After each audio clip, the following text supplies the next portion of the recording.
أعوذ بالله من الشيطان الرجيم بسم الله الرحمن الرحيم.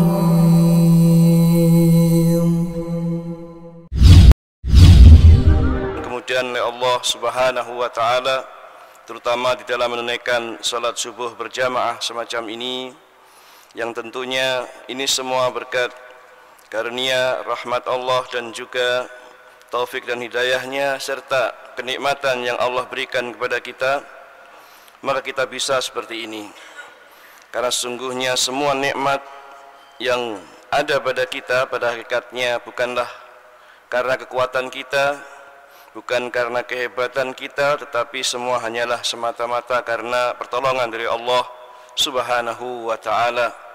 Sebagaimana Allah Ta'ala menyebutkan hal itu dalam firman-Nya, wa ma bikum min ni'matin faminallah. Maka nikmat apa saja yang ada pada kalian, semuanya itu hanyalah dari sisi Allah Subhanahu wa Ta'ala. Karena itu ma'asyiral muslimin, patutlah kita selalu mensyukuri nikmat tersebut. Ma'asyiral muslimin rahimani wa rahimakumullah, di antara bentuk syukur nikmat atas nikmat yang Allah berikan kepada kita adalah kita menggunakan nikmat-nikmat tersebut untuk senantiasa melakukan ibadah dan ketaatan kepada Allah Subhanahu wa Ta'ala. Baik itu nikmat sehat, nikmat berupa harta benda, nikmat berupa jabatan, status sosial, atau apa saja. Kita gunakan semua itu adalah upaya untuk senantiasa ibadah dan mendekatkan diri kita kepada Allah Subhanahu wa Ta'ala. Seperti pada pagi hari ini, setelah kita tunaikan salat subuh berjamaah, mari kita ikuti sekedar apa yang mudah-mudahan memberikan manfaat bagi kita pada kesempatan pagi hari ini. Seperti biasanya, kita akan mengkaji kembali pelajaran rutin yang insyaAllah akan kita ambil, kita nukil dari Kitabul Jami' yang kita ambil dari kitab Bulughul Maram min Adillatil Ahkam karya Al-Imam Al-Hafidh Ibnu Hajar Al-Asqalani rahimahullahu ta'ala. Taib, ma'asyiral muslimin rahimani wa rahimakumullah. Kita masih membahas pada bab yang kedua dalam Kitabul Jami', yaitu Babuz Zuhdi wal Wara', bab tentang zuhud dan juga wara'. Dan telah disampaikan berulang-ulang pada pertemuan-pertemuan sebelum ini tentang apa itu makna zuhud dan apa itu makna wara', di mana definisi yang paling bagus dari penjelasan para ulama adalah sebagaimana yang disebutkan oleh Syekhul Islam Ibnu Taimiyah rahimahullahu ta'ala, bahwa zuhud itu artinya tarku ma la yanfa'u fil akhirah, meninggalkan semua perkara-perkara yang tidak memberi manfaat untuk kehidupan akhirat kita nanti. Jadi semua perkara yang tidak memberi manfaat bagi kita, baik dalam urusan dunia, pekerjaan, apa saja, dan itu enggak memberi manfaat bagi kita dalam urusan akhirat, maka kita tinggalkan, kita jauhi. Adapun wara' beda sedikit dengannya, yaitu tarku ma yukhsha dararuhu fil akhirah, yakni meninggalkan semua perkara yang dikhawatirkan, ditakutkan membahayakan urusan akhirat kita. Demikian pula ya penjelasannya sudah pernah kita sampaikan berulang-ulang. Taib. Pada pembahasan lalu ma'asyiral muslimin, kita telah selesaikan pada hadis yang ke-6 dalam bab ini. Sekarang kita masuk pada hadis yang ke-7. Qala mu'allif rahimallahu ta'ala, penulis menyebutkan dalam kitabnya ini, wa an Sa'ad bin Abi Waqqas radhiyallahu ta'ala anhu qala, dari Sa'ad bin Abi Waqqas radhiyallahu ta'ala anhu, beliau berkata, sami'tu Rasulullah sallallahu alaihi wasallam yaqul, aku pernah mendengar Rasulullah sallallahu alaihi wasallam bersabda, innallaha yuhibbul abda taqiyya al-ghaniyya al-khafiyya, akhrajahu Muslim. Hadisnya pendek sekali, ringkas. Rasulullah SAW bersabda, innallaha, sesungguhnya Allah, yuhibbul abda, mencintai seorang hamba at-taqiyya, yang bertakwa, al-ghaniyah yang merasa cukup atau kaya, al-khafiyah dan takut kepada Allah Subhanahu wa ta'ala, atau al-khafiyah yakni yang tersembunyi atau yang tidak terkenal. Akhrajahu Muslim, hadisnya dikeluarkan oleh Imam Muslim di dalam sahihnya. Ma'asyiral muslimin rahimani wa rahimakumullah, di dalam hadis yang mulia ini penulis menyebutkan Rasulullah SAW bersabda, menyebutkan kepada kita tentang beberapa perkara yang dicintai oleh Allah Subhanahu wa ta'ala, terutama yang terkait dengan sifat-sifat seorang hamba. Hamba yang bagaimana yang dicintai oleh Allah Subhanahu wa ta'ala itu. Dan pada pembahasan lalu telah disebutkan tentang hadis keutamaan orang yang zuhud, baik zuhud dalam perkara dunia maupun zuhud terhadap apa yang ada pada manusia berupa harta ataupun apa saja. Nah, sekarang disebutkan sifat hamba lainnya yang juga dicintai oleh Allah Subhanahu wa ta'ala. Maka disebutkan dalam hadis ini tentang 4 perkara yang merupakan sifat-sifat yang ada pada seorang hamba. Apa itu? Pertama disebutkan dalam hadis ini, innallaha yuhibbul abda at-taqiyya al-ghaniyya al-khafiyya. Disebutkan dalam hadis ini, sesungguhnya Allah Subhanahu wa ta'ala mencintai siapa? Al-abda. Pertama adalah seorang hamba. Perhatikan lafaz innallaha yuhibbu, innallaha yuhibbu, sesungguhnya Allah mencintai. Sebagaimana penjelasan yang lalu, ma'asyiral muslimin, ini adalah salah satu dalil yang menunjukkan adanya sifat al-mahabbah bagi Allah Subhanahu wa ta'ala, sifat kecintaan atau mencintai bagi Allah Subhanahu wa ta'ala, yang sifat ini adalah sifat yang hakiki yang ada pada diri Allah ta'ala, yang sesuai dengan keagungannya, kebesarannya dan kemuliaannya, yang tentunya sifat mencintai yang ada pada diri Allah Subhanahu wa ta'ala tersebut tidaklah sama dengan makhluknya. Ya, meskipun istilahnya sama, manusia atau makhluk juga punya sifat mencintai. Allah Ta'ala juga punya sifat mencintai, namun tentunya sifat kecintaan Allah Subhanahu wa ta'ala terhadap hamba-hambanya tersebut, yakni sifat yang tentunya sesuai dengan keagungannya, kebesarannya, kemuliaannya, yang tidaklah sama dengan sifat-sifat makhluknya sedikitpun. Sebagaimana Allah Ta'ala banyak menegaskan hal itu dalam firman-Nya, seperti Allah Ta'ala menyatakan laisa kamitslihi syai' wa huwas samiul basir, tidaklah ada sesuatu apapun yang serupa dengan Allah, tidak ada yang sama dengan Allah Ta'ala, dan Dia Allah Maha mendengar lagi Maha melihat.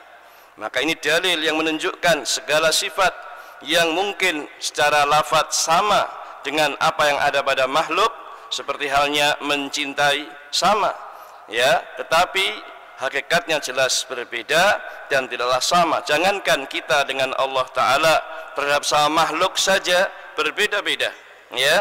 Naam, misalnya kita punya tangan, ya, monyet juga punya tangan, hewan-hewan lain juga punya tangan, sesama makhluk saja beda-beda sekali bentuknya, ya. Seperti itu, kita punya telinga atau pendengaran, hewan-hewan juga punya pendengaran, makhluk-makhluk lain juga punya pendengaran, tetapi itu pun berbeda-beda satu dengan yang lain. Itu sama makhluk, apalagi terhadap Allah Subhanahu wa ta'ala jelas jauh berbeda. Oleh karena itu, sekali lagi kita pun berdasarkan hadis ini dan juga dalil-dalil lain, ya, menjelaskan kepada kita tentang ditetapkannya sifat al-mahabbah bagi Allah Subhanahu wa ta'ala, yakni Allah Subhanahu wa ta'ala Maha mencintai atau sangat mencintai kepada siapa saja dari hamba-hambanya yang layak untuk Dia cintai. Dan ayat-ayat serta hadis yang menetapkan perkara ini sangatlah banyak, ya. Sebagaimana pada pembahasan lalu juga telah kita sebutkan sebagiannya. Seperti misalnya dikatakan innallaha yuhibbut tawwabina wa yuhibbul mutatahhirin. Sesungguhnya Allah mencintai orang-orang yang bertobat dan juga orang-orang yang bersuci. Demikian pula dalam dalil-dalil yang banyak sekali yang menunjukkan hal tersebut. Nah, dalam hadis ini pun dikatakan innallaha yuhibbu, sesungguhnya Allah mencintai. Ini menunjukkan adanya sifat al-mahabbah bagi Allah Ta'ala. Dan pada pembahasan lalu, ya, kita pun juga sudah sampaikan tentang keutamaan orang-orang yang mendapatkan kecintaan dari Allah Subhanahu wa Ta'ala seperti ini. Siapa yang dia cintai? Siapa yang dicintai Allah Ta'ala dalam hadis ini? Disebutkan pertama adalah al-abda, seorang hamba. Nah, ma'asyiral muslimin, kita ketahui hamba yang dimaksud kalau dalam bahasa Arab abdun bisa bermakna budak. Ya, namanya budak atau hamba sahaya adalah orang yang hidupnya ya mengabdi kepada tuannya, mengabdi kepada majikannya. Dia harus manut, tunduk, taat sepenuhnya ya kepada tuannya tersebut. Itu budak atau hamba sahaya. Sedangkan yang dimaksud di sini hamba adalah hamba yang berkaitan dengan permasalahan ubudiyah, peribadatan kepada Allah Subhanahu wa Ta'ala. Bahwa sesungguhnya kita ini semua hakikatnya adalah hamba. Hakikatnya adalah budak, hamba sahaya bagi Allah Subhanahu wa Ta'ala yang harus tunduk, patuh dan taat kepada Allah Subhanahu wa Ta'ala, karena sungguhnya memang kita inilah hambanya. Nah, seperti itu. Sebagaimana banyak sekali dalil-dalil dari Al-Quran dan Sunnah Nabi SAW yang menjelaskan keberadaan kita sebagai hamba Allah, hamba sahaya bagi Allah yang wajib tunduk patuh kepadanya. Karena kita pun ma'asyiral muslimin, Allah ciptakan kehidupan kita di dunia ini tidak lain adalah untuk beribadah hanya kepadanya. Wa ma khalaqatul jinna wal insa illa liya'budun. Ya, tidaklah kami ciptakan ya jin dan manusia kecuali kata Allah agar mereka semua beribadah kepadaku, agar mereka semua mengabdi, menyembah, beribadah kepadaku. Maka kita ini sebagai hamba bagi Allah Subhanahu wa Ta'ala. Sebagaimana dijelaskan oleh Syekh Muhammad bin Shalih Al-Utsaimin rahimahullah dalam syarah Bulughul Maram tentang hadis ini, kata beliau, wal muradu huna al-abdu bil ubudiyati asy-syar'iyyah. Yang dimaksud dengan seorang hamba di sini adalah hamba yang terkait dengan perintah untuk beribadah secara syar'i kepada Allah Subhanahu wa Ta'ala. Naam, karena kita semua statusnya adalah hamba bagi Allah yang wajib untuk menyerahkan seluruh kehidupannya untuk beribadah, untuk tunduk, untuk taat, untuk patuh dan mengikuti semua apa yang diperintahkan oleh Allah Subhanahu wa Ta'ala, baik dalam melaksanakan perintah-perintahnya maupun untuk menjauhi larangan-larangan Allah Subhanahu wa Ta'ala. Maka inilah yang dimaksud dengan seorang hamba. Sehingga dalam hadis yang mulia ini Allah Subhanahu wa Ta'ala mencintai orang-orang yang mempunyai sifat-sifat sebagai hamba Allah Subhanahu wa Ta'ala, yaitu yang benar-benar tunduk, patuh, taat ya kepada Allah Subhanahu wa Ta'ala. Maka yang demikian ini adalah dicintai Allah Subhanahu wa Ta'ala. Yang berikutnya sifatnya adalah at-taqiyah. Hamba yang memiliki sifat at-taqiyah, yakni bertakwa kepada Allah Subhanahu wa Ta'ala. Maksudnya adalah yakni muttaqin lillahi azza wa jalla, yakni seseorang hamba yang benar-benar takwa kepada Allah. Dan takwa itu sendiri sebagaimana kita ketahui dan sebagaimana dijelaskan para ulama ma'asyiral muslimin, wa taqwa hiya ya na'am, disebutkan para ulama adalah fi'lu ma yaqi min azabillahi ta'ala min ta'atillahi ta'ala bi fi'li awamirihi wajtinabi nawahi. Yang dimaksud takwa itu seseorang melakukan suatu perkara yang bisa membentengi dirinya dari azab Allah Subhanahu wa Ta'ala, yakni melakukan suatu amalan atau perbuatan yang diharapkan dengannya bisa membentengi dirinya, bisa menjaga dirinya dari azab Allah Subhanahu wa Ta'ala, yaitu dengan melakukan ketaatan-ketaatan kepada Allah, baik dalam menjalankan perintah-perintahnya maupun menjauhi larangan-larangannya. Maka inilah yang dimaksud dengan ketakwaan sebagaimana yang diperintahkan dalam syariat agama kita, ya, yang mana Allah Ta'ala menegaskan banyak dalam ayat-ayatnya seperti misalnya ya ayyuhalladzina amanu taqullaha haqqa tuqatih, wahai orang-orang yang beriman, bertakwalah kalian semua kepada Allah dengan sebenar-benar ketakwaan, yaitu dengan kita terus-menerus berusaha melakukan amal-amal yang bisa diharapkan amal tersebut menjadi pembenteng diri kita, penlindung diri kita, penjaga diri kita, tameng diri kita dari azab Allah Subhanahu wa taala. Apa bentuknya? Menjalankan atau melaksanakan perintah-perintah Allah taala semampu kita dan menjauhi larangan-larangan Allah Subhanahu wa taala. Sebagaimana juga yang Allah taala firmankan, fattaqullah mastata'tum. Bertakwalah kalian kepada Allah Subhanahu wa taala sesuai dengan kemampuan kalian. Maka inilah takwa ma'asyiral muslimin, dan seorang hamba yang bertakwa tentu adalah orang yang memiliki sifat seperti ini. Dia adalah orang yang senantiasa berusaha melaksanakan perintah-perintah Allah taala semampunya dan berusaha untuk menjauhi, sebagaimana Rasulullah sallallahu alaihi wasallam juga menyuruh kita, ittaqillah haitsu ma kunta. Bertakwalah kalian kepada Allah dimanapun kalian berada, di mana saja kamu berada. Ya, seperti itu. Sehingga ma'asyiral muslimin, dalam setiap kesempatan kita, waktu kita, kita berusaha untuk menjadikan diri kita orang-orang yang selalu mentaati Allah dan menjauhi larangan-larangan Allah Subhanahu wa taala, sehingga dengan demikian akan mudah-mudahan kita termasuk dari golongan orang-orang yang bertakwa semacam ini. Maka orang yang bertakwa adalah orang-orang yang mendapatkan kecintaan dari Allah Subhanahu wa taala, sebagaimana banyak dalam ayat-ayat yang lain menatakan yang seperti itu, ya. Barakallahu fikum. Kemudian ma'asyiral muslimin, juga dalam hadis ini disebutkan sifat berikutnya, al-ghaniyah, orang yang kaya atau orang yang merasa dirinya cukup atau tercukupi. Yakni siapa orang yang dikatakan kaya di sini? Al-ghaniyu an ghairillah, yaitu orang yang merasa cukup dari selain Allah Subhanahu wa taala. Artinya dia hanya merasa cukup dengan apa yang Allah beri tanpa membutuhkan yang selain Allah. Ya, maka itulah orang yang kaya. Jika Allah taala telah memberikan kepadanya berbagai macam berupa harta, baik yang sedikit maupun banyak, dia syukuri, dia merasa cukup dengannya tanpa membutuhkan yang lain, tanpa perlu kepada selain Allah Subhanahu wa taala, maka inilah orang yang dikatakan kaya tersebut. Wa huwa ghaniyun bi nafsihi, yakni orang yang merasa kaya atau cukup dengan dirinya. Qani'un bima a'tahu Allah, merasa qanaah, merasa cukup dengan pemberian dari Allah Subhanahu wa taala kepada dirinya.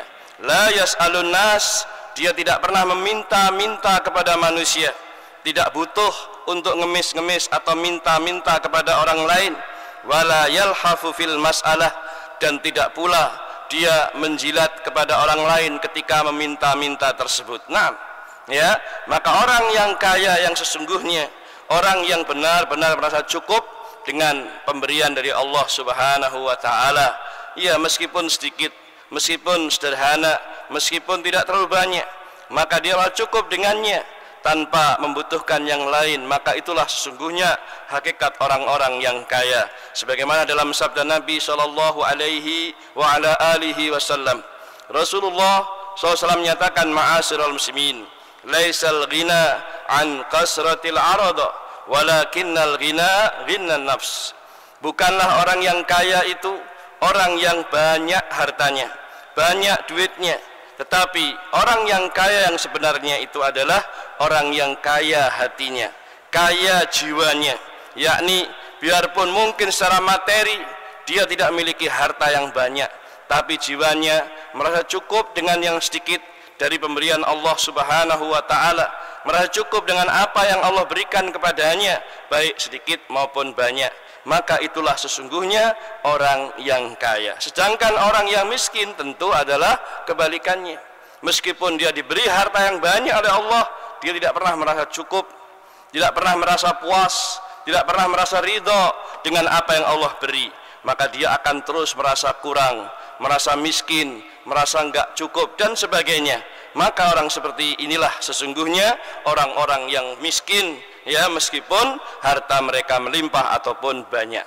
Tetapi orang yang kaya, yang merasa cukup dengan apa yang Allah Ta'ala berikan, itulah hakikatnya orang yang kaya, orang yang sebenarnya. Dan orang seperti inilah yang disebutkan dalam hadis ini sebagai orang-orang yang sebenarnya, sebagai orang yang kaya, ya, orang yang betul-betul memiliki kekayaan yang sebenarnya. Ghaniyan fi nafsihi al-qunu' bima a'tahullah, ya, yakni orang yang betul-betul merasa cukup yang pada dirinya apa yang Allah berikan dan qanaah dengan apa yang Allah berikan kepadanya, sebagaimana penjelasan-penjelasan yang telah lalu. Dan inilah hakikat orang yang kaya, orang yang qanaah, orang yang merasa nerimo atau neriman istilahnya orang Jawa, ya, benar-benar menerima dengan pemberian dari Allah Ta'ala, ya, biarpun sedikit ataupun tidak banyak, seperti itu. Sehingga ma'asyiral muslimin, inilah sifat di antara sifat hamba Allah yang dicintai Allah Ta'ala. Kemudian yang terakhir adalah al-khafiyah, ya, di samping mereka memiliki sifat sebagai seorang hamba yang tunduk patuh kepada Allah, bertakwa kepada Allah, merasa cukup dengan pemberian dari Allah. Kemudian al-khafiyah, al-khafiyah itu sendiri maknanya adalah orang yang tersembunyi. Maksudnya apa? Yakni insanun khafiyun la yuhibbud dhuhur, yaitu seseorang yang tersembunyi, yang tidak menginginkan ketenaran, tidak ingin terkenal, tidak ingin populer di tengah manusia. Wala yatasaddaru li syai'in, dan tidak merasa ingin menampilkan diri, ya, tidak ingin menampakkan diri di depan banyak orang, ya. Nah, itulah orang yang dikatakan al-khafi, yaitu orang yang tersembunyi, tidak menampakkan diri, tidak ingin terkenal, tidak ingin populer dan sebagainya. Beda dengan orang-orang sekarang, ya, sedikit-sedikit ingin viral, dikit-dikit ingin terkenal, ya, bahkan sedikit-sedikit selfie dan sebagainya, atau membuat konten-konten tentang dirinya, pekerjaannya, perbuatannya, ya, apa saja yang dilakukannya dan seterusnya, semua, ya, ditampakkan di depan manusia. Apa tujuannya? Tidak lain ingin terkenal, ingin viral dan sebagainya. Maka tidak demikian, ya. Justru sebaliknya, orang yang dicintai Allah Ta'ala tadi adalah orang yang dikatakan al-khafi, yaitu orang yang tidak mau menampakkan dirinya, tidak ingin menampilkan dirinya, tidak ingin terkenal dan seterusnya. Li'anna ahamma ma indahu huwa mahabbatullahi lahu wa radiyallahu anhu, ya. Naam. Dan karena sesungguhnya orang yang seperti ini adalah kecintaan atau keinginannya yang paling besar, itu adalah tidak lain kecuali adalah mendapatkan kecintaan dari Allah Subhanahu wa Ta'ala dan juga keridhaan dari Allah Subhanahu wa Ta'ala, bukan yang lain. Tidak ingin semata-mata terkenal, tidak ingin semata-mata ingin dihargai banyak orang, mendapatkan pujian dan sanjungan dari manusia. Nah, walihada qala Nabi sallallahu alaihi wasallam, untuk itulah Nabi sallallahu alaihi wasallam pernah mengatakan dalam sebuah hadis yang sahih, rubba as'asa aghbara madfu'un bil abwab law aqsama 'ala Allah la abrah. Nabi sallallahu alaihi wasallam pernah mengatakan, ya, betapa banyaknya orang yang kusut rambutnya, yang berdebu pakaiannya, yang dia ini tertolak tatkala dia memasuki pintu-pintunya manusia. Artinya betapa banyaknya ada orang yang mungkin rambutnya kusut, penampilannya acak-acakan, atau dia berdebu. Demikian pula madfu'un bil abwab, maksudnya adalah dia selalu ditolak oleh manusia ketika memasuki pintu-pintu mereka. Tetapi lau aqsama 'ala Allah la abrah, seandainya dia bersumpah atas nama Allah Ta'ala, maka Allah Ta'ala pun akan mengabulkan apa yang dia inginkan. Hadisnya sahih, diriwayatkan Imam Muslim dalam sahihnya. Artinya apa? Ini adalah orang yang meskipun tidak terlalu terkenal, tidak terlalu dipedulikan orang, bahkan diremehkan, direndahkan orang karena penampilannya buruk, atau dia adalah orang yang pakaiannya compang-camping atau miskin, kekurangan dan sebagainya. Bahkan ketika mungkin mengetuk pintu-pintu orang, ya, datang ke rumah orang untuk minta sesuatu, ditolak, ya, pasti akan ditolak karena orang melihat kepada kemiskinannya, kekurangannya, penampilannya dan sebagainya. Namun kata Rasulullah, lau aqsama 'ala Allah la abrah. Tetapi kalau dia bersumpah atas nama Allah, maka pasti Allah akan mengabulkan. Yakni Allah akan mengabulkan apa yang dia ucapkan. Seperti itu. Karena itulah ma'asyiral muslimin, Syekh Muhammad bin Shalih Al-Utsaimin rahimahullah ketika menjelaskan hadis ini pula beliau mengatakan, wala syak anna hadal as'asal akbara al-madfu'a bil abwab khafiyun ma yu'raf wala yu'dhanu lahu fayadkhulu. Maka tidak diragukan bahwa orang yang disebutkan dalam hadis ini tadi adalah orang yang kusut rambutnya, berdebu pakaiannya, apabila memasuki pintu-pintu orang ditolak, maka dia ini adalah khafiyun, orang yang tidak terkenal, orang yang ma yu'raf, tidak dikenal oleh banyak manusia, tidak diakui oleh orang lain, tidak terkenal di tengah-tengah manusia, dan juga orang yang andekan minta izin untuk masuk kepada pintu rumahnya orang pasti akan ditolak karena penampilannya, kekurangannya dan sebagainya tadi. Maka kata beliau pula, fal insanul khafiyul ladzi la yuhibbu ay yatadhahara amaman nas hadha huwa alladzi yuhibbuhu Allah.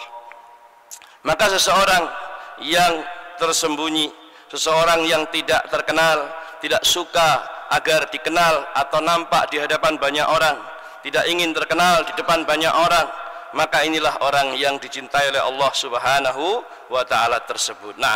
Dan juga para ulama lain juga ada yang mengatakan, wal khafiyu huwal munqati'u ila Allah fi niyatihi wa fi ibadatihi wa la yuhibbur riya was sum'ah wa huwa ba'idun anhuma. Orang yang dikatakan khafi itu orang yang benar-benar memurnikan niatnya dan ibadahnya hanyalah semata-mata untuk Allah Ta'ala, tidak menyukai yakni riya, ingin mendapatkan pujian dan sanjungan dari orang, tidak pula ingin mendapatkan sum'ah atau tidak menginginkan sum'ah, yaitu ingin mendapatkan pujian atau sanjungan dari amalan yang dia dengar dan seterusnya. Wa huwa ba'idun anhuma, bahkan dia jauh dari perkara yang demikian ini. Itulah orang yang dikatakan khafi, yaitu orang memiliki sifat tidak ingin terkenal, tersembunyi, tidak ingin menampakkan diri, tidak ingin menjadi masyhur di tengah manusia, senang dengannya dan seterusnya. Ma'asyiral muslimin, intinya barakallahu fikum, 4 sifat yang disebutkan dalam hadis ini, atau mungkin dikatakan pula 3 sifat, Yang pertama adalah sifat sebagai seorang hamba, yang kedua adalah takwa kepada Allah, yang ketiga adalah orang yang barakallahu fikum, orang yang merasa kaya atau cukup dengan apa yang ada padanya tanpa harus meminta-minta kepada orang lain. Demikian pula orang yang tidak terkenal. Maka sifat-sifat yang demikian inilah yang dikatakan sifat yang dicintai oleh Allah Subhanahu wa ta'ala. Disebutkan hadis ini dalam bab tentang az-zuhd wal wara'. Maksudnya adalah hendaknya seseorang itu bersikap zuhud dalam perkara dunia, termasuk pada pembahasan yang lalu, yakni zuhud terhadap apa yang ada pada manusia. Kita tidak menginginkan pujian dari mereka, kita tidak menginginkan sanjungan dari mereka. Orang tahu kita apa tidak, orang kenal kita atau tidak, kita enggak terlalu peduli. Orang memuji kita atau mencela kita, kita enggak terlalu peduli. Maka kita terus melakukan ibadah kepada Allah Subhanahu wa ta'ala sesuai yang disyariatkan. Apakah nanti kita dikenal atau tidak dikenal dan sebagainya, maka yang demikian tidak masalah, walhamdulillah, seperti itu. Baik. Kemudian ma'asyiral muslimin, hal ini pun juga perlu untuk juga diberi catatan sedikit. Syekh Muhammad bin Shalih Al-Utsaimin rahimahullah juga menjelaskan, adapun kalau seseorang sebagai orang yang berilmu, sebagai seorang ulama ataupun dai ilallah yang mengajarkan ilmu, yang kemudian dia terpaksa harus tampil di masyarakat dalam rangka untuk berdakwah, untuk menyampaikan kebenaran, untuk amar ma'ruf dan nahi mungkar di tengah manusia, sehingga terpaksa dia harus tampil dan dikenal banyak orang, nggak ada masalah seperti itu selama dia mampu juga menjaga niatnya, ikhlasnya karena Allah Subhanahu wa ta'ala, bukan untuk mengharapkan apa yang ada pada manusia berupa pujian dan sebagainya. Maka yang demikian tidak mengapa selama dia mampu menjaga diri agar niatnya lurus karena Allah Subhanahu wa ta'ala. Baik, barakallahu fikum.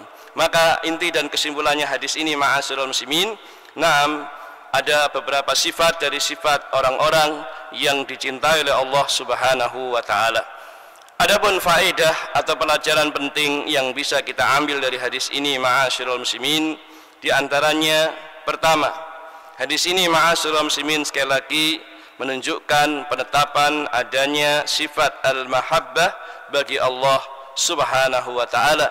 Artinya Allah disifati dengan sifat kecintaan atau mencintai, di mana Allah memiliki sifat mencintai, terutama mencintai kepada para hamba-hambanya, para makhluknya yang sesuai dengan kehendaknya, sesuai dengan keagungan dan kemuliaannya, yang mana sifat tersebut tentu tidaklah sama dengan makhluknya, karena Allah Ta'ala ya maha segala-galanya, sehingga kalau disifati dengan sesuatu maka tentulah sifat tersebut tidaklah sama dengan makhluknya. Na'am, barakallahu fikum. Kemudian juga dalam hadis yang mulia ini yang kedua menunjukkan kepada kita ma'asyiral muslimin anjuran agar kita mempunyai sifat-sifat sebagaimana yang disebutkan dalam hadis yang mulia ini.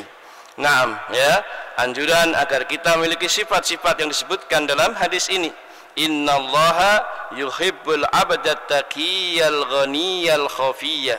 Sesungguhnya Allah mencintai seorang hamba yang bertakwa, yang kaya atau merasa cukup dan tersembunyi tidak terkenal, seperti itu. Maka dianjurkan memiliki sifat semacam ini. Kenapa?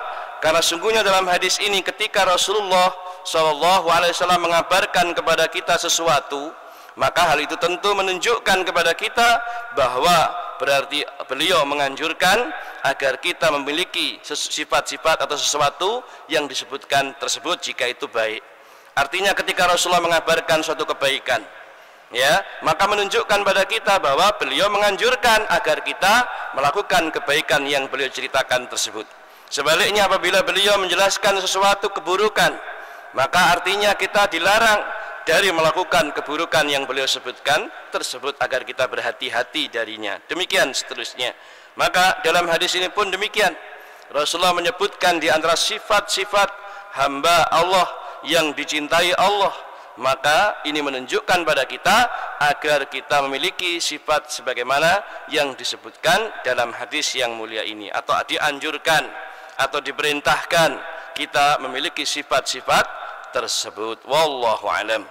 Kemudian yang ketiga, ma'asyiral muslimin, hadis yang mulia ini ma'asyiral muslimin juga menunjukkan kepada kita sepantasnya bagi kita untuk tidak merasa butuh dengan apa yang dimiliki oleh orang lain, tidak merasa butuh dengan apa yang ada pada manusia, tetapi cukuplah dengan apa yang ada pada Allah Subhanahu wa taala.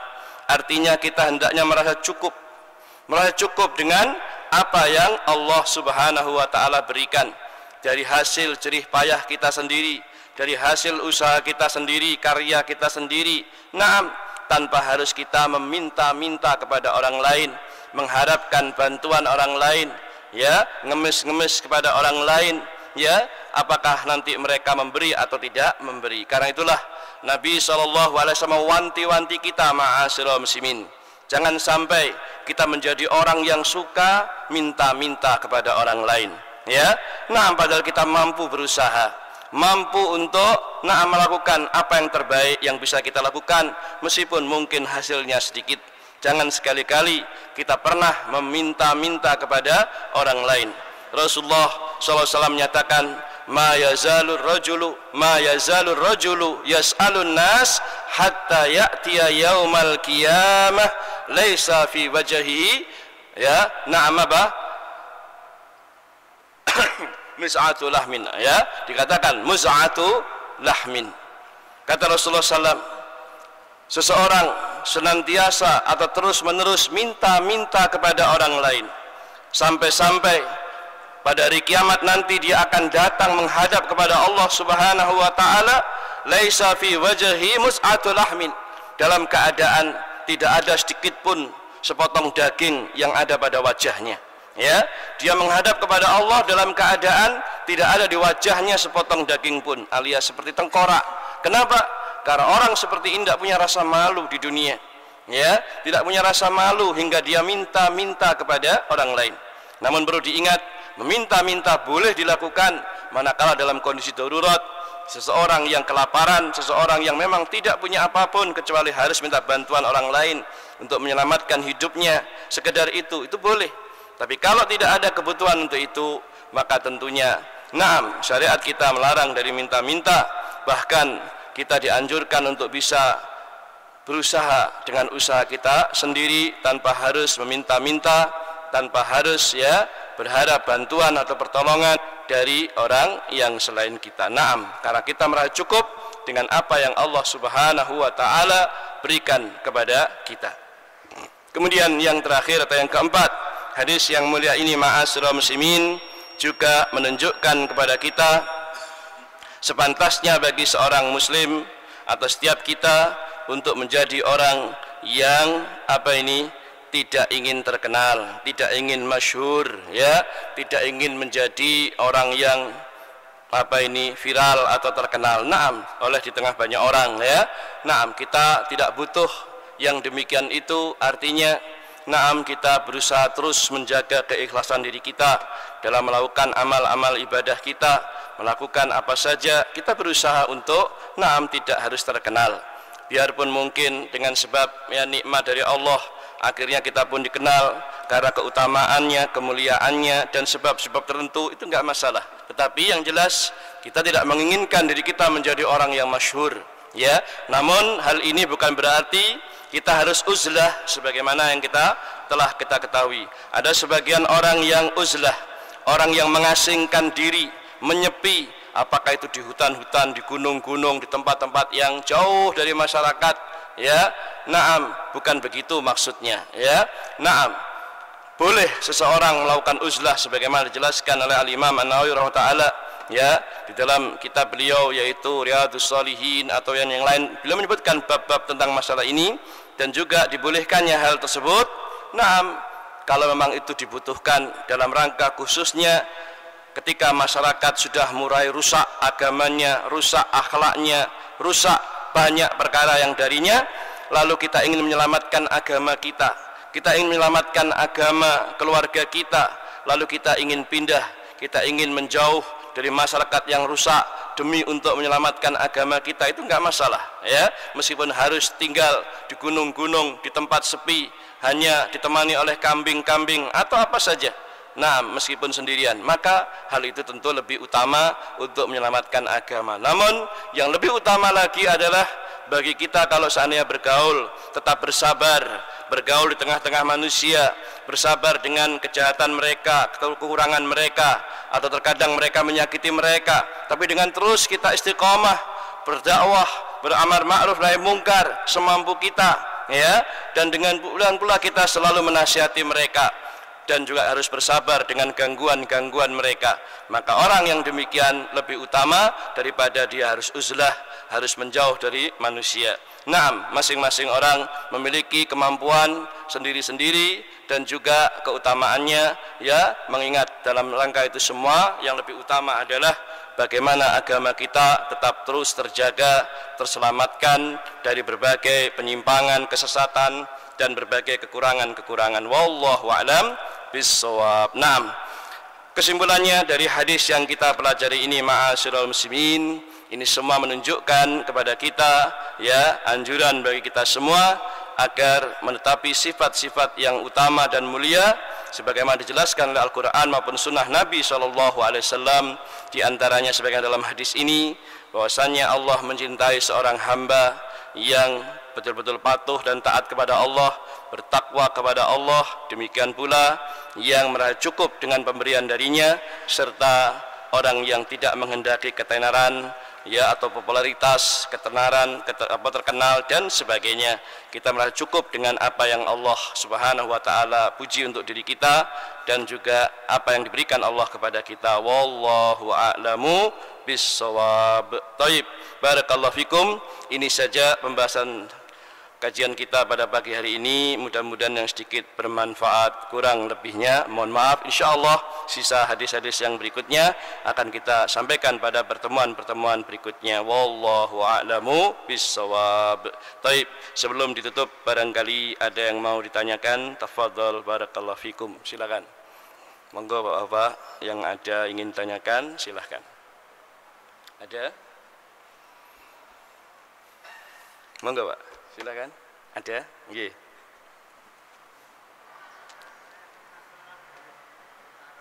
Nggih.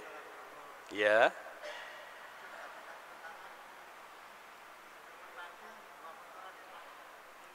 Ya. Maksudnya burung merpati nempel di jenengan. Di situ terus buang kotoran ndak? Buang kotoran di jenengan, bajunya kena kotorannya burung merpati. Terus jenengan tetap terus melaksanakan sholat. Sah enggak sholatnya? Begitu. Tayyib, barakallahu fikum. Ini pertanyaan yang bagus.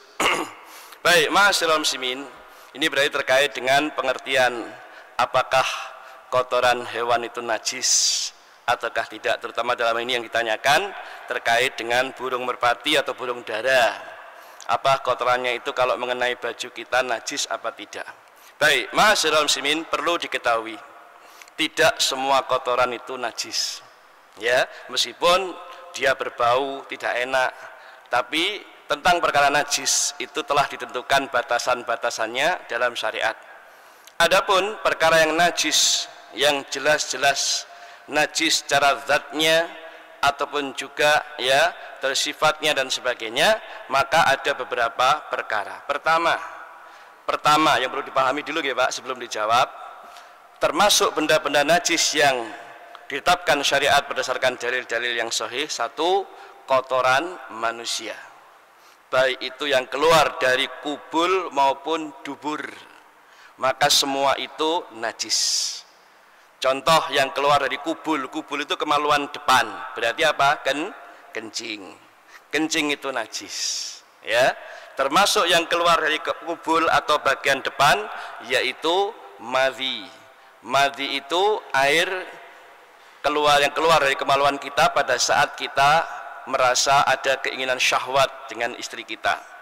Istilahnya apa? Air pelumas. Istilahnya suami istri kalau sebelum bergaul maka biasanya akan keluar dari kemaluannya cairan sebelum dia masukkan ke dalam kemaluan istrinya, maka ini namanya madhi. Air madhi yang keluar dari kemaluan kita maka dia najis. Demikian pula wadi. Wadi itu apa? Air yang keluar pada saat kita mengejan. Nun sewu, kalau pada saat kita buang hajat kan ngeden Pak nggih. Waktu buang air besar kan ngeden. Nah, pada saat kita mengejan atau ngeden itu, maka bersamaan itu dalam kemaluan kita keluar air. Maka itu namanya wadi. Itu juga najis. Paham nggih Pak? Adapun kalau air mani tidak najis. Loh, kok bisa begitu? Air mani sama keluarnya dari depan, tapi secara khusus dia dikatakan tidak najis. Kenapa?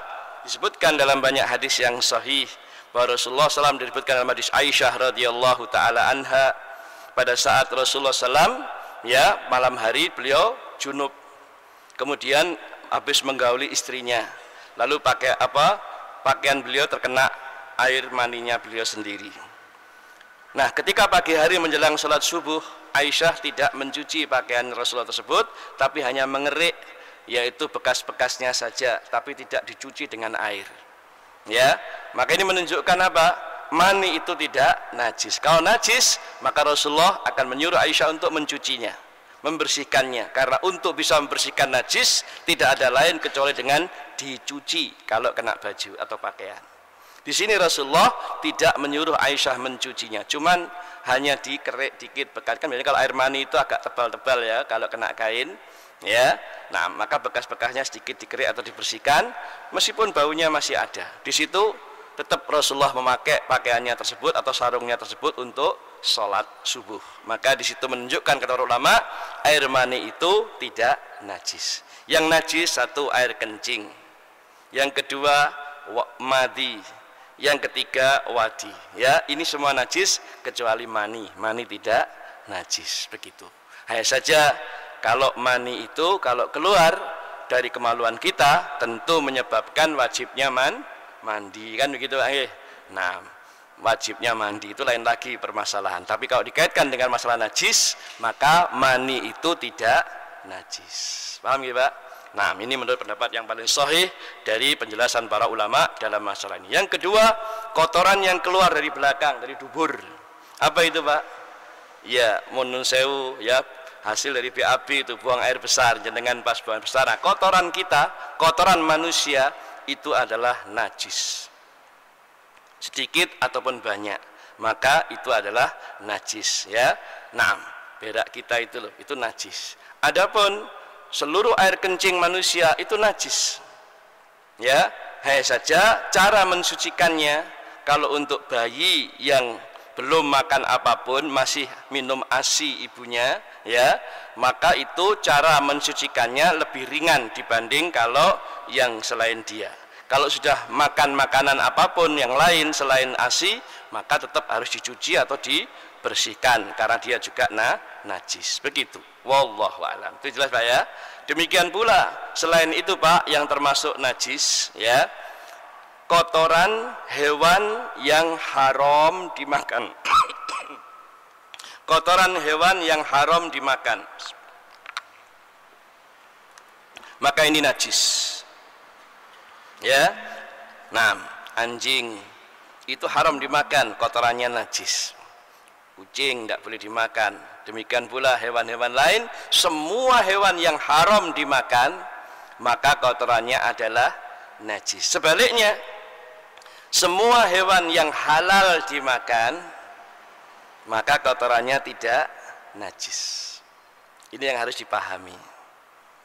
Ayam itu halal dimakan, betul Pak? Halal nggih? Kotorannya tidak najis. Meskipun eeknya bau, ya nggak enak, ya, teletongnya atau teleknya atau kotorannya itu nggak enak memang baunya. Tapi hal itu dikatakan ulama tidak najis karena itu adalah termasuk hewan yang halal dimakan. Berarti burung merpati, burung dara halal dimakan apa mboten Pak? Halal. Berarti kotorannya najis apa mboten? Tidak najis. Karena itu sholat yang jenengan lakukan dengan kena kotorannya hewan burung tadi sah apa mboten? Tetap sah. Karena apa? Tidak najis. Ya, seperti itu.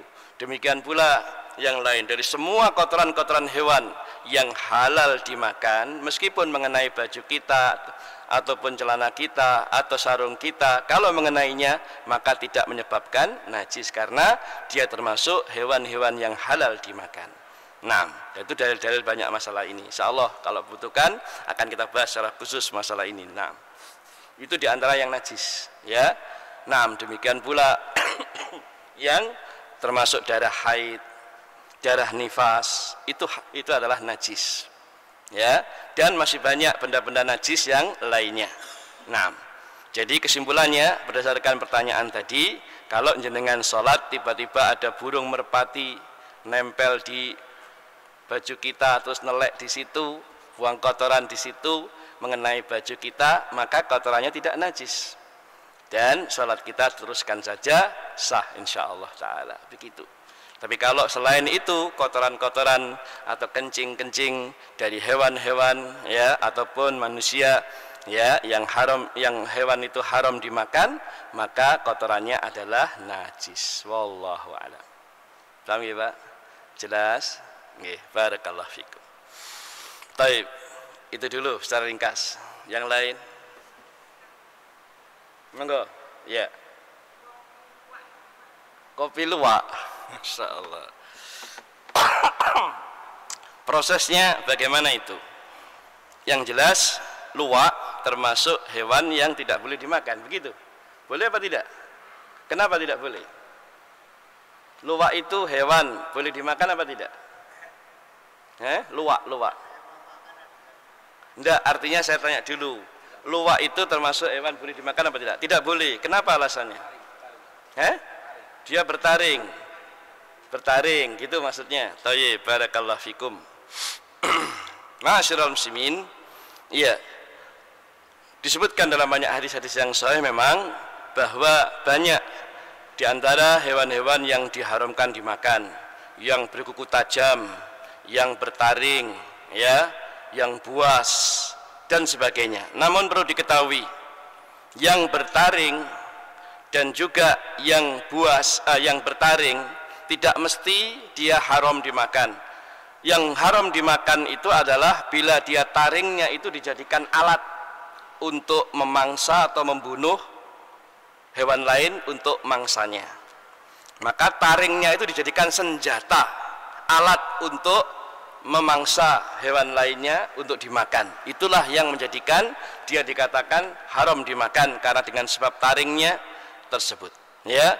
Maka adanya taring itu menjadi alat bagi dia untuk memangsa hewan lain, ya, begitu. Tapi kalau dia bukan memangsa hewan lain, tapi taringnya sekedar untuk makan dia, makanan dia daging atau makan apa? Makan makanan dia. Ada nggak hewan taring yang tidak punya apa, tidak digunakan memangsa? Lah kalau luwak itu makannya apa? Hah? Buah. Luwak itu makannya buah. Masya Allah. Terus taringnya fungsinya untuk apa? Apakah untuk membunuh? Gigit saja kan? Bukan sekedar untuk membunuh. Nah, kalau bukan untuk membunuh tidak masalah. Karena apa? Permasalahan disebutkan oleh ulama itu kaidahnya adalah kalau taring itu yang ada pada hewan tersebut memang tujuannya digunakan untuk memangsa apa? Hewan buruannya dia sebagai makanan dia, sehingga dia ini termasuk hewan yang bertaring, ya, maka itulah yang disebut haram. Demikian pula hewan yang bercakar, yang cakarnya itu tajam, digunakan untuk memangsa hewan lain seperti elang dan sebagainya. Tapi burung-burung juga punya taring. Apakah taring punya apa? Kuku-kuku, punya cakar. Tapi cakar itu apa, digunakan untuk membunuh orang? Tidak, atau membunuh lawannya atau mangsa hewan lain? Tidak. Kalau hewan-hewan dari burung-burung yang punya cakar, punya apa sejenisnya, tapi tidak digunakan untuk membunuh atau memangsa hewan lain, maka tidak menjadikan haram. Yang haram apabila dia memiliki taring ataupun memiliki cakar yang dia gunakan untuk memangsa hewan lain, membunuh hewan lain, maka yang demikian termasuk yang diharamkan. Kalau bukan, maka tidak termasuk. Wallahu alam. Adapun luwak, saya tidak tahu apakah betul makanannya buah begitu Pak, ya. Luwak buah, ya kadang-kadang nek nemu ayam ya ayam kan gitu kadang-kadang, ya. Iya, ya itu, tapi kan bukan makan utama, ya. Kadang-kadang dia cari ayam-ayam di apa? Di kampung-kampung gitu. Kadang-kadang kalau tidak ada ayam ya buah-buahan atau apa. Berarti mangsanya bukan itu. Berarti dia punya taring tujuannya bukan semata-mata untuk memangsa, tetapi untuk memakan dari makanan dia. Wallahu alam. Sehingga kalau dengan demikian keadaannya, kotoran dia tidak mengapa. Kalau itu dibuat kopi itu biasanya ditaruh di kotorannya begitu Pak. Terus pernah lihat, tahu prosesnya? Oh, dimakan. Tadi luwak itu makan kopi, buah kopi itu dimakan dia, terus keluar jadi kotoran. Ya, berarti tidak masalah kalau memang dia hanya makan itu, jadi kotorannya, yang penting kan dibersihkan. Tapi kalau nggak dimakan luwak kopi biasa itu kurang enak begitu maksudnya. Ya, difermentasi dalam perutnya itu. Oh begitu. Hancur? Tidak hancur ya. Utuh ya, masih utuh kan? Kan tidak masalah. Barakallahu fikum. Ya, insyaallah dalam perkara ini, wallahu alam, ya tidak termasuk yang bermasalah. Dikarenakan kalau memang demikian keadaannya, karena kotorannya sendiri, kalau dia bukan termasuk hewan-hewan yang buas, bukan termasuk hewan yang bertaring untuk membunuh, ya, maka dia termasuk yang dibolehkan. Wallahu alam. Kotorannya termasuk masih bisa meskipun ya kita makan luwak pun juga enggak mau juga. Ya, wallahu alam. Baik, kalau demikian keadaannya, mudah-mudahan tidak masalah. Cukup? Ada yang lain? Ya, silakan. Barangkali ditanyakan. Antum? Ya, cukup. Ah, sudah. Baik, ma'asyiral muslimin, ada? Oh iya, silakan, masih ada satu lagi. Ya.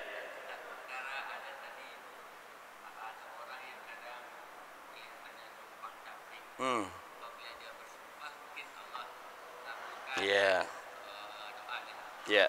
Ada fenomena sekarang ini banyak orang ya penampilannya seperti itu,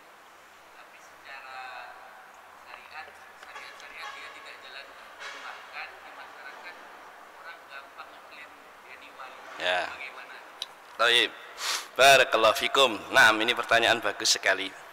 Ya, tadi telah disinggung tentang hadis Rasulullah SAW tentang seseorang yang dia penampilannya rambutnya kusut, pakaiannya berdebu, ya, atau dia termasuk orang yang tidak dianggap di masyarakat karena penampilannya yang miskin, ya. Nah, terus kemudian apabila dia bersumpah atas nama Allah, maka Allah akan mengabulkan. Ma'asyiral muslimin, ini bukan menunjukkan kepada kita bahwa orang tersebut adalah orang yang sekedar berpenampilan secara zahir dengan pakaian yang compang-camping, tetapi dengan tujuan untuk dikatakan sebagai orang yang zuhud. Ingat, pada pembahasan sebelum ini telah disampaikan, hakikat orang yang zuhud itu bukan sekedar secara zahirnya saja berpenampilan, ya pakaiannya compang-camping, berdebu, rata wadus, ya, bahkan mungkin nggak pernah sholat, nggak pernah tersentuh wudhu, mambune ra enak dan seterusnya, ya. Terus kemudian ya kadang-kadang telanjang, kadang-kadang rambutnya nggak pernah dipotong, nggak pernah dibersihkan, ya kelihatan tidak mandi. Terus dia apakah seperti itu? Bahkan orang-orang menganggap dia seorang wali. Ini jelas adalah pandangan yang keliru, ya. Kalau mau dikatakan wali, maka wali itu standarnya, ukurannya kembali kepada dalil. Siapa wali Allah itu? Bukan apa kata orang bahwa dia ini meskipun penampilannya seperti itu, dia itu wali Allah. Dari mana dia tahu? Ya, wali Allah itu ada kriterianya, ada ciri-ciri utama yang disebutkan Allah Ta'ala, ya.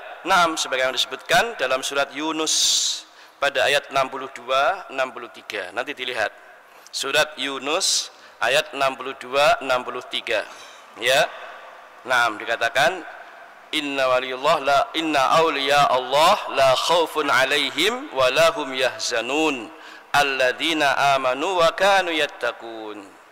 Sesungguhnya para wali-wali Allah itu, kata Allah dalam ayat tersebut, adalah orang yang tidak ada rasa kekhawatiran atas diri mereka, yaitu orang-orang yang beriman dan yang bertakwa kepada Allah Ta'ala. Inilah sifat wali Allah yang disebutkan dalam Al-Quran, yaitu beriman dan bertakwa kepada Allah.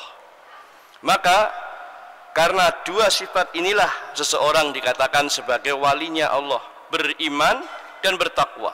Sehingga semakin tinggi kadar keimanan dan ketakwaan seseorang, maka semakin tinggi pula derajat kewalian seseorang di hadapan Allah Subhanahu wa Ta'ala.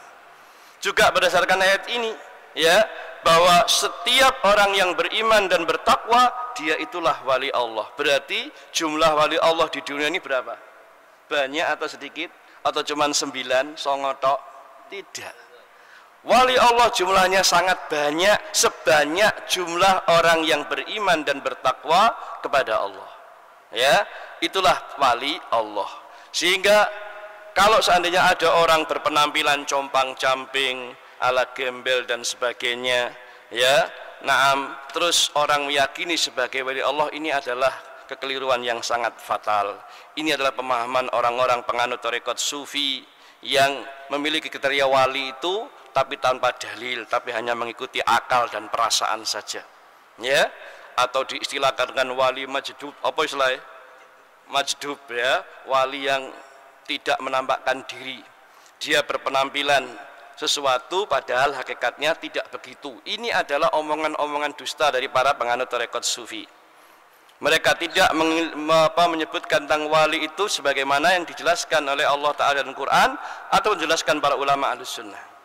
Maka tentunya kriteria yang demikian sangat jauh, ya. Maka bukan itu yang dikatakan dalam hadis tadi, tapi mereka adalah orang-orang yang nampak dari sisi zahirnya itu kemiskinan atau kekurangan, tapi tetap dia beriman, bertakwa kepada Allah, melakukan ketaatan kepada Allah, sampai apabila dia bersumpah maka didengar oleh Allah Subhanahu wa Ta'ala. Begitu, ya. Tadi kalau ingin tahu tentang bagaimana zuhud, adalah contoh zuhudnya para sahabat radhiyallahu ta'ala anhum ajma'in.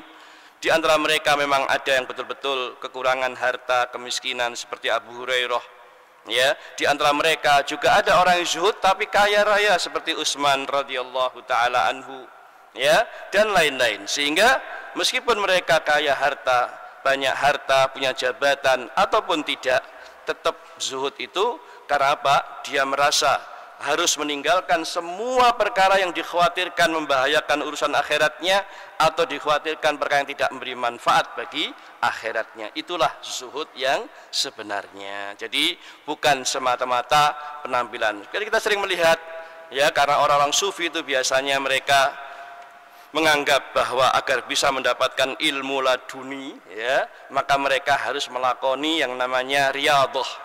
Riyadhah itu semacam apa? Suatu amalan yang wajib dilakukan dalam rangka untuk memaksa diri atau jiwanya ya agar hidup susah ya, sehingga dia harus berjalan ya sepanjang jalan sampai berkilo-kilo, kemudian tidak mau makan enak, tidak mau hidup enak, naik kendaraan pun moh ya, semuanya tidak mau dan sebagainya.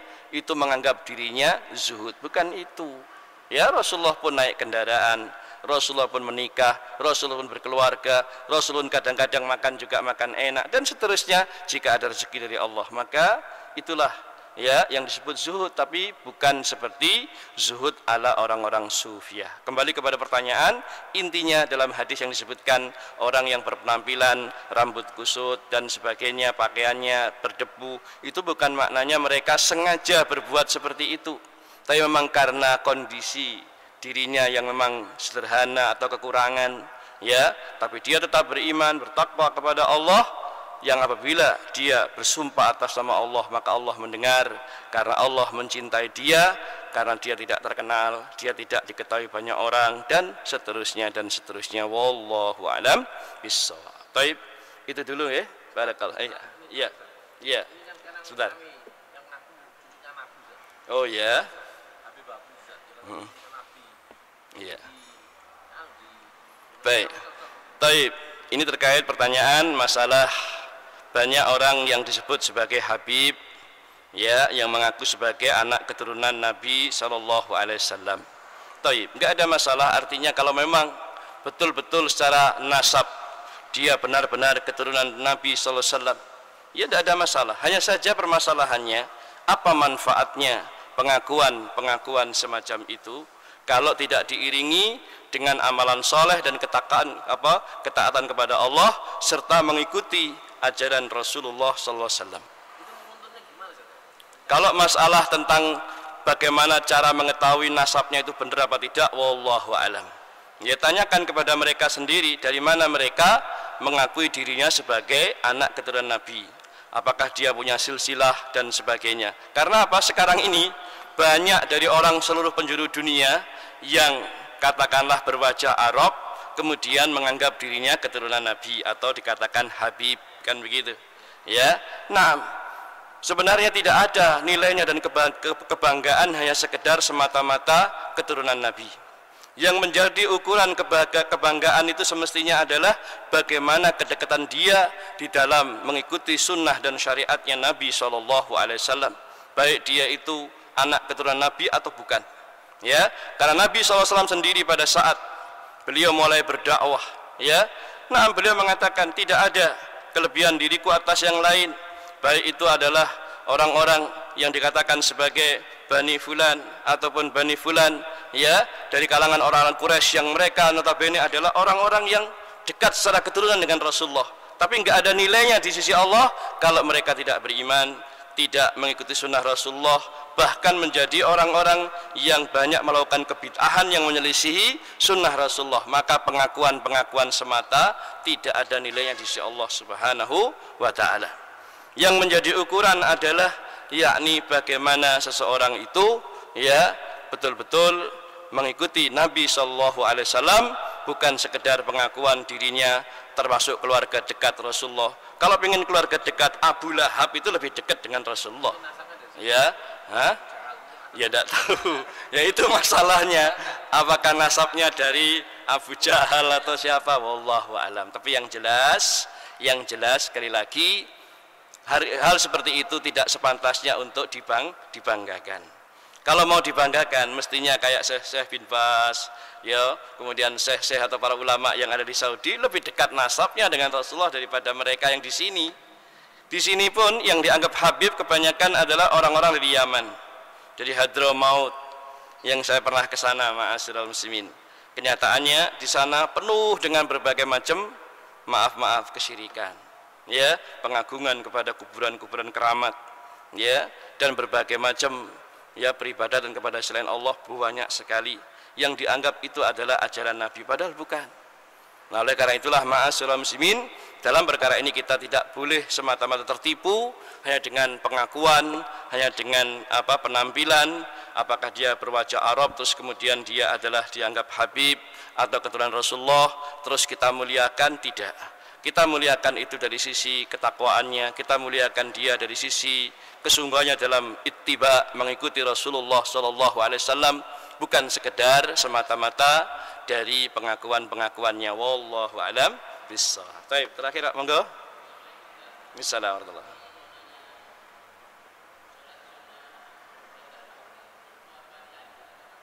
Baik, barakallahu fikum. Bertanya tentang salat sunnah qabliyah maghrib. Nah, ma'asyiral muslimin, perlu diketahui salat sunnah itu yang disebut dengan sebelum dan sesudah namanya salat sunnah rawatib nggih Pak, rawatib. Nah, salat sunnah rawatib artinya salat sunnah yang mengiringi salat-salat fardu, baik dikerjakan sebelum ataupun sesudahnya. Dari dalil-dalil yang ada sampai pada kita tentang hadis-hadis yang sahih tentang salat-salat sunnah, maka bisa disimpulkan salat sunnah rawatib itu terbagi dua, Pak. Pertama, salat sunnah rawatib yang dikatakan muakkadah, sangat ditekankan untuk dikerjakan. Dan ada pula salat sunnah rawatib yang ghairu muakkadah, yang tidak ditekankan tapi boleh dilaksanakan. Paham nggih? Nah, itu ada dua. Adapun salat sunnah yang muakkadah yang sangat ditekankan ada 12. Ada 12, ya. 12 rakaat ataupun 10, ya. Sebagaimana disebutkan dalam hadis Ibnu Umar dan juga hadis Aisyah dan hadis Ummu Hani. Disebutkan di sana 12 ini rinciannya. Pertama, ini yang muakkadah Pak nggih, yang ditekankan. 1, 2 rakaat qobliyah subuh. Yang kedua, 4 rakaat qobliyah duhur, artinya 2 rakaat salam, 2 rakaat salam. Kemudian 2 rakaat sesudah duhur. Kalau duhur itu ada yang sebelum, ada yang sudah. Sesudah atau sebelumnya boleh 4 rakaat, boleh 2 rakaat saja. Ya, adapun sesudahnya 2 rakaat. Itu adalah duhur. Kemudian 2 rakaat setelah maghrib. Kemudian 2 rakaat setelah isya. Jumlahnya 12. Saya ulangi, 2 rakaat sebelum subuh. 2 nggih dihitung nggih. 4 rakaat sebelum duhur 6. 2 rakaat sesudah duhur 8. Nggih. 2 rakaat sesudah maghrib 10. 2 rakaat sudah isya 12. Itu kalau dihitung 12. Adapun kalau tidak 10 saja sudah cukup, yaitu tadi 2 rakaat sebelum duhur saja atau 4 rakaat tadi. Nah, inilah yang muakkadah, ditekankan pelaksanaannya sebagaimana disebutkan dalam hadis-hadis yang sahih. Adapun yang selain ini disebut yang ghairu muakkadah, yang tidak ditekankan tapi boleh dikerjakan. Kapan itu? Pertama yaitu qobliyah asar. Kedua qobliyah maghrib. Dan yang ketiga qobliyah isya. Ya, 6.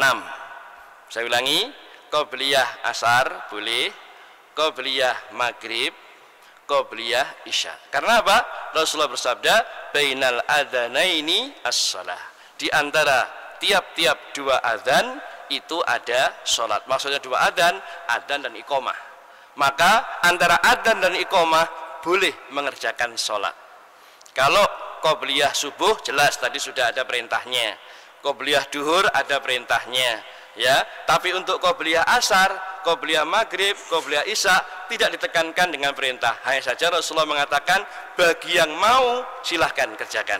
Sebagaimana Rasulullah menyebutkan tentang sholat sunnah qobliyah maghrib, Rasulullah menyuruh atau merintahkan, tapi di akhir hadis beliau katakan in syi'ta, jika kamu mau, jika kamu ingin maka kerjakan. Itu menunjukkan bahwa qobliyah qobliyah maghrib itu tidak diperintahkan dengan penekanan, tapi boleh untuk dilaksanakan bagi siapa? Bagi yang mau. Ngaten Pak.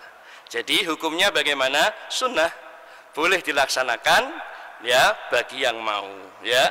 Sehingga siapa? Dulu pun para sahabat Pak, pada saat habis adzan maghrib mereka berlomba-lomba sholat sunnah qobliyah maghrib ya. Nah, mereka tetap melaksanakannya meskipun tidak ditekankan, sehingga ini boleh saja untuk dikerjakan. Yang tidak mengerjakan juga tidak mengapa, tapi yang ditekankan tadi 12 atau 10 tadi. Paham ya Pak? Nah, barakallahu fikum. Tapi juga ada yang diharamkan Pak. Yang diharamkan kapan? Ya setelah sholat subuh itu diharamkan, tidak boleh. Atau setelah sholat asar itu juga tidak boleh. Sholat asar terus sholat ba'diyah asar, ini haram, tidak boleh. Dan ba'da subuh itu juga haram, tidak boleh. Paham ya Pak? Kecuali kalau sholat sunnah yang ada sebabnya. Wallahu a'lam bishawab. Pun nggih. Nah, barakallahu fikum. Ma'asyiral muslimin, ini dulu pembahasan kita. Mudah-mudahan yang sedikit bermanfaat, kurang lebihnya mohon maaf. Mudah-mudahan Allah nanti memberikan hidayah dan taufiknya pada kita untuk istiqomah di atas sunnah Rasulullah SAW, ya, di atas agama Islam ini sampai akhir hayat kita nanti. Wallahu alam. Kita akhiri, subhanakallah bihamdik, asyhadu an la ilaha illa anta, astaghfiruka wa atubu ilaik. Walhamdulillah, wassalamualaikum warahmatullahi wabarakatuh.